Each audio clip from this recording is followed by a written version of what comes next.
انہوں نے کہا کہ میں حضرت ابو سفیان رضی اللہ تعالیٰ عنہ اور ان کے بیٹے حضرت معاویہ رضی اللہ تعالیٰ عنہ میں بات کرنے ہوں. کیا گل کرنی ہے؟ شروع کر حق چار یار کا نعرہ سب سے زیادہ شد و مت سے کس فرقے نے لگایا؟ تو ان سے پوچھے حق چار یار کا مطلب کیا ہے؟ پنجواں کیوں نہیں یار؟ خلافت راشدہ حق چار یار سیدنا ابوبکر عمر عثمان و علی رضی اللہ عنہم اجمعین وعلیہم السلام اجمعین. حق چار یار میں قیامت پوشیدہ ہے. کہتے ہیں خلافت راشدہ حق چار یار. بالکل ہم بھی مانتے ہیں, ہم ہی تو مانتے ہیں. پھر انہوں نے ساتھ جوڑ لیا سیاست معاویہ زندہ باد. اچھا ہم یہ پوچھتے ہیں جب حضرت علی خلیفہ راشد تھے اس وقت سیاست معاویہ کیا تھی؟ کہتے نہیں ہے بعد میں زندہ باد کہتے ہیں. نہیں پہلے پھر کیا ہے؟ میں بتاتا ہوں کیا ہے. ابو داؤد ترمذی ابن ماجہ میں حدیث ہے, تم میرے بعد بہت اختلاف دیکھو گے, دین میں نئی نئی بدعتوں سے بچنا. علیکم بسنتی وسنت الخلفاء الراشدین المہدیین, میری سنت اور میرے خلفاء راشدین کی سنت کو لازم پکڑ لینا. خلفاء راشدین کے مخالفین کو اہل البدع رسول اللہ نے فرمایا صلی اللہ علیہ وآلہ وسلم, اور کہا ان کو پکڑ لینا. جب حضرت ابوبکر کے خلاف مرتدین کھڑے ہوئے, منکرین زکات کھڑے ہوئے, مسلمہ کذاب کے حامی کھڑے ہوئے, ہم سیدنا ابوبکر کے ساتھ رضی اللہ تعالیٰ.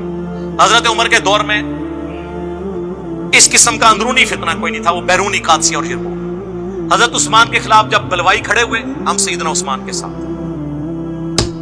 آگے حدیث کیوں نہیں لے کے چلتے؟ جب حضرت علی کے خلاف لوگ کھڑے ہوئے جمل میں, صفین میں, نہروان میں, اس وقت تم نے اس خلیفہ راشد کو نہیں ماننا. اسی کے اوپر تو میں نے اپنا کربلا والا ریسرچ پیپر لکھ کے 200 احادیث اس میں جمع کی ہیں, جو فی البدی 5 گھنٹے اور میں شروع ہو جاؤں گا زبانی پہ. یہ تو میں اس ٹاپک میں تو اللہ کے فضل سے پی ایچ ڈی کرا چکا ہوں لوگوں کو. ان کو نہیں آپ خلیفہ راشد مانتے؟ ان لوگوں کا دفاع کرنے ہیں. ہم کہتے ہیں پہلے خلفاء راشدین کا دفاع کریں, اس کے بعد اگلی بات ہوگی. مسند احمد میں حدیث ہے, مشکات میں بھی, نبی علیہ السلام نے فرمایا اللہ تعالیٰ جب تک چاہے گا تم میں نبوت باقی رہے گی, یعنی نبی علیہ السلام, پھر اللہ مجھے اٹھا لے گا, پھر خلافت علی منہاج نبوہ قائم ہو جائے گی. جب تک اللہ چاہے گا وہ رہے گی, پھر اللہ اس کو بھی اٹھا لے گا. پھر کاٹ کھانے والی ملوکیت کا دور شروع ہو جائے گا, وہ بھی رہے گا جب تک اللہ چاہے گا. پھر جابر حکمرانوں کا دور شروع ہو جائے گا, وہ بھی رہے گا جب تک اللہ چاہے گا. اور پھر ایک دفعہ اینڈ میں خلافت علی منہاج نبوہ قائم ہوگی. یہ حدیث عمر بن عبد العزیز کو کسی نے لکھ کے بھیجی, اور اس نے کہا کہ حضرت خلفاء راشدین کے بعد جو کاٹ کھانے والی, جو ڈاکٹر صاحب کہتے تھے ملکن عاقن, یوں کرتے ہوتے تھے, کاٹ کھانے والی ملوکیت, کاٹ کھانے والی ملوکیت اور جابر حکمرانوں کے بعد آپ کا دور آ گیا. عمر بن عبد العزیز سے پہلے اور خلفاء راشدین کے درمیان کون کون تھا؟ ان کو حضرت عمر بن عبد العزیز سے خوش ہوئے. ایک حدیث کی شرح یہ ہے, اور ایک زیادہ مضبوط شرح یہ ہے کہ اس سے مراد یہ ہے کہ خلفاء راشدین کے بعد بنو امیہ, بنو عباس, سلطنت عثمانیہ, یہ سب کاٹ کھانے والی ملوکیت ہیں جو مسلمانوں کے حکمران تھے لیکن ان پہ مسلط ہیں. اس کے بعد جابر حکمران جو ہے زبردستی ہم پہ مسلط ہوئے, کلونین پاورز, جن کا زور آ کے 20ویں صدی کے شروع میں ٹوٹا. 8 سے 150 سال پہلے تک مسلمانوں کے کوئی ملک نہیں تھے, اکا دکا ملک تھے. سلطنت عثمانیہ ٹوٹنے کی میں بات کروں, اس کے بعد آہستہ آہستہ ملک بننے شروع ہوئے, آزادیاں لینی شروع کی, اور اب خلافت علی منہاج النبوہ کی باتیں شروع ہو گئی ہیں. آپ دیکھ لیں بریلویوں میں بھی حسینی پیدا ہو گئے, حنیف قریشی صاحب حفظہ اللہ تعالی, دیوبندیوں میں مولانا طارق جمیل صاحب حفظہ اللہ تعالی, اور تازہ تازہ خبر تو آ چکی ہے آپ کے پاس, اہل حدیث میں عمر صدیق صاہب حفظہ اللہ تعالی, کیا کر دیا انہوں نے. ہاں جی, نیچے لوگوں نے کمنٹس کیا اس کے پیچھے بھی انجینئر کا ہاتھ ہے. صحیح کہہ رہے ہیں, میرے ہاتھ ہے, سارے پیچھے میرے ہاتھ ہے, پیروں کے ہاتھوں ہوتے ہیں نا مریداں پیچھے. بھائی جس کو سمجھ آ رہی اس کو سمجھ آ رہی. شیعہ میں بھی دیکھ لیں, جواد نقوی صاحب, کل کلپ نہیں اپلوڈ ہوا, 4 فرقوں کے باغی علماء, جواد نقوی صاحب نے وہ ساری باتیں کر دی جو میں شیعہ کو جھنجھوڑتا تھا کہ خلفائے ثلاثہ کے بارے میں زبان اور بکواس بند کرو. انہوں نے وہی باتیں کر دی ہیں. شرک کے والے سے کتنا سخت ان کا سٹانس ہے. یار کسی کی جرت ہے یہ بات کرے. انہوں نے کہا ہمارے غالی شیعہ قادیانیوں سے بدتر ہیں, کیونکہ قادیانی ختم نبوت میں شرک کرتے ہیں, اور ہمارے یہ گھوڑے کو بھی خدا بنائے بیٹھے. یار یہ کون بول سکتا ہے؟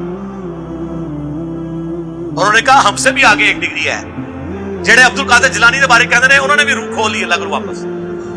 ظاہر ہے وہ تو پھر اس تو بھی ہوتی گل ہے نا, دو پہلوانوں کی لڑائی ہوئی، ایک جیت گیا، یہ اسی ریپرزینٹ کر رہے ہوتے ہیں.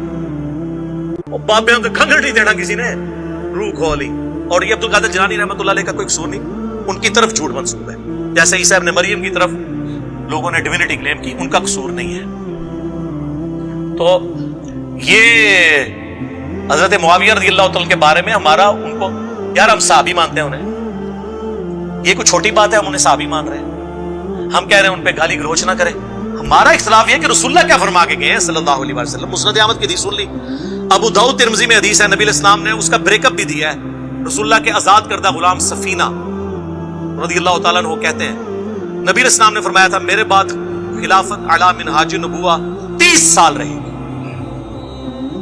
اس کے بعد ملوکیت شروع ہو جائے گی.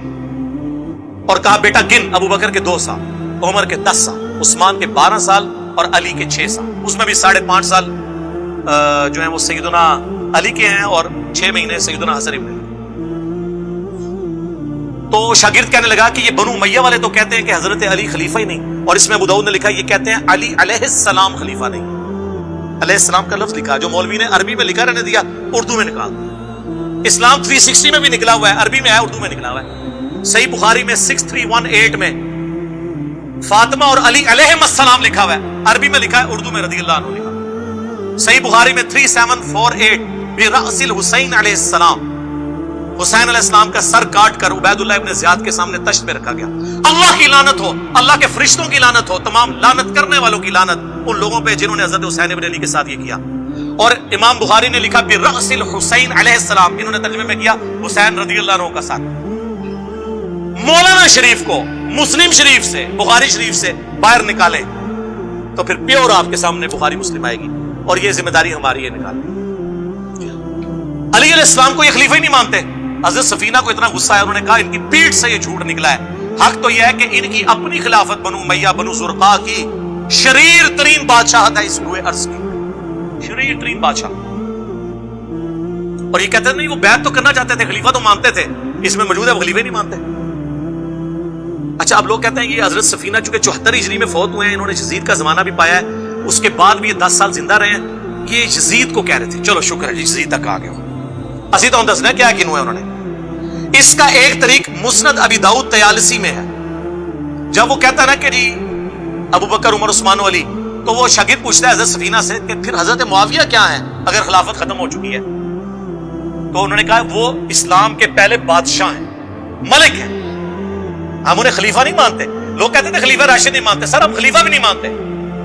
خلیفہ ایک متبرک ٹرم ہے ایک خاص چیز کے لیے، ویسے تو سارے انسان ہی خلیفہ ہے اللہ کے، لیکن جو خلافت ہے نا، جو لفظ، اس اعتبار سے وہ ملک ہے، خلیفہ نہیں ہے. ہاں ویسے تو امیر المومنین فی الپاکستان عمران خان صاحب ہیں، وہ آپ کہتے رہے